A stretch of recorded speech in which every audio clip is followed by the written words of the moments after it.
Julius Migos Ogamba ameongoza ufunguzi wa kontena ya mtihani eneo la Starehe jijini Nairobi mapema leo. Hii ikiwa ni sehemu ikiwa ni baadhi ni zile juhudi za Wizara ya Elimu katika kuhakikisha uwazi katika mtihani wa KCSE unaoendelea. Baada ya ufunguzi wa kontena hiyo, Ogamba alizuru shule ya upili ya wavulana ya Starehe ambapo aliwasihi wanafunzi kuwa makini, akisema serikali imejitolea kuhakikisha usalama wa mitihani pamoja na uwazi wa hali ya juu.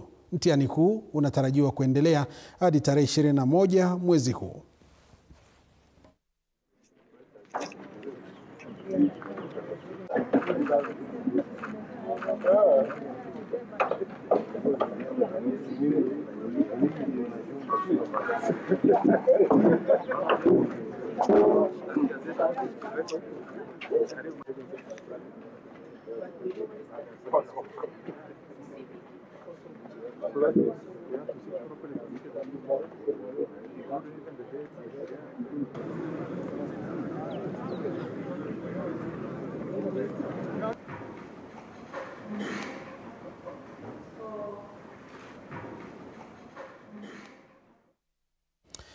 Tukupe taarifa ya tanzia.